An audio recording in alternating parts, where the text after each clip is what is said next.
Alright, YouTube, it's officially been 4 weeks since I shot the last video. Figured I would go ahead and shoot an update now because it's kind of a good in-between period for the tank. Good news all around, other than the fact that I lost my rubber lip Pleco in the quarantine tank, which was alive in this tank for a few years. But I put the 5 cherry barbs in. It's 4 females and 1 male, which was right back there in that back corner. Other than the cherry barbs, I did add a little bundle of golden Anubias nana that I stuck in between the branches of the driftwood. Look at the spread of the baby tears. Exactly what we want to see. They are really starting to take off and grow like weeds. The swords as well are just growing so thick. I mean, look at the new leaves being put off from the root system, and I did go ahead and put those root tabs in. Ludwigia white, SP white, it's growing okay. It's not growing like a weed like regular Rotala. If I had that in here, you know, it'd be to the top of the water already, I'm sure. But it is growing pretty well. So we are getting there. Other than that, I did add about 4 or 5 pink ram's horn from my little nano tank, my 5-gallon. And I put those in as the new cleanup crew. Oh, I also tried putting a flying fox in here. Siamese flying fox fish. Was doing amazing for about 4 or 5 days, and then it decided to fly. And I found him on the carpet. And I really don't want to put a cover on this tank because I think aesthetically this tank just looks so clean without a cover. So I'm not going to try another one of them. And really, probably won't try anything else. I think I'm going to try going with the snails. Despite the plants not really growing like weeds, the algae, I mean, I've only ever scraped the front of the glass here, and that was last week. So you can see the only thing on the front you notice is where the razor blade kind of missed. And even on the back, which has not been scraped or scrubbed after 4 weeks, it's just, you know, green kind of fuzz algae, a little bit of that brown dust algae. So it's algae that, you know, as a planted tank keeper, just doesn't scare me, and it's really not growing out of control. So alright, YouTube, figured I'd include a little bit of video along with my planted tank update. Just briefly, no change here in the 240 other than another piece of really bad news. The Platinum Senegalis Bichir that I had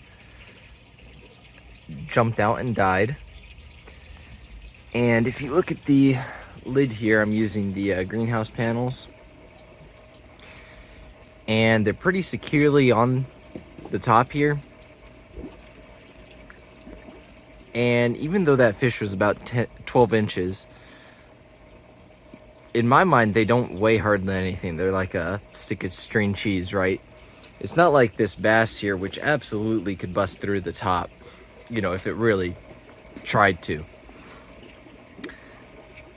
So I really have a hard time believing it busted through the top, that it just had that much weight to it and that much power, as well as the fact the lid was undisturbed. He was on the ground on this right side here by this storage rack.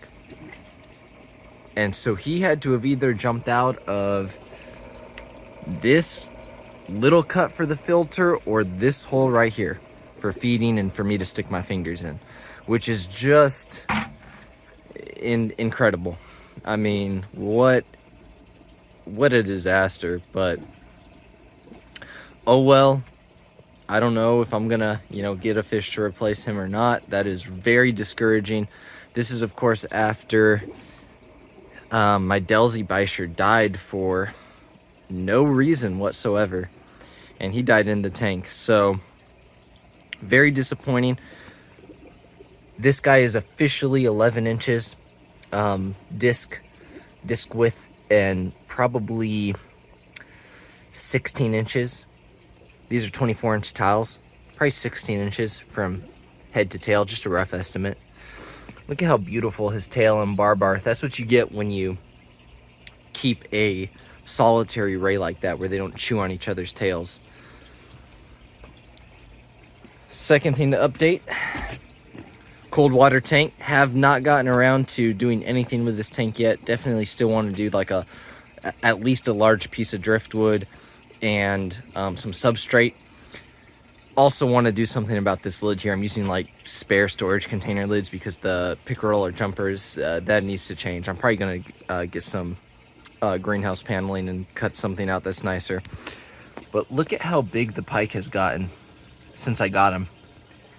And look at the striping and pattern on this guy. Just incredible. Let's see if he turns it. Yeah. Really, really good eater too. You can see he's thick and fat. Eats frozen thawed tilapia and shrimp. And look at this red breast. Again, caught him at 1.5 inches big out of the creek. He's just huge now. And his ears are starting to elongate, as well as his color is just getting better and better. Come on, let's see your side. There we go.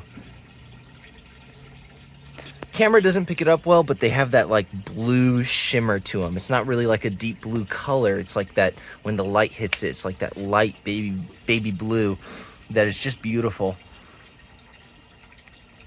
So yeah, loving these two guys. Definitely want to do something with this tank, but that is it. And what I'm going to do now is stop this video and take you guys over to my newest tank that you guys have never seen on the channel. All right, here's the final part of this video. This is my new tank, 14-gallon saltwater. And I've got 2 clownfish in here. One is a black phantom snowflake. The other is actually an albino tangerine snowflake, which is awesome.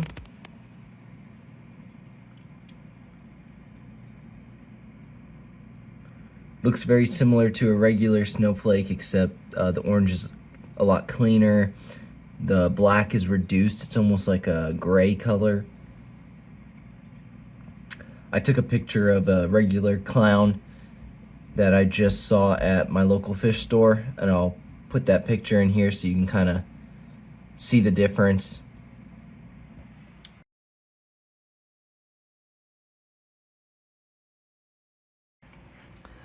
Other than that, I've got 2 Estrella snails, 2 black margarita snails, and 3 blue-legged hermit crabs. I am taking this video at night with the light off because I don't have an orange filter, and with that blue light on it just looks terrible. So definitely will shoot more videos of this tank. It's just with the salt water, it's really a game of patience. I'm not going to be able to put anemones in here for months and months and months.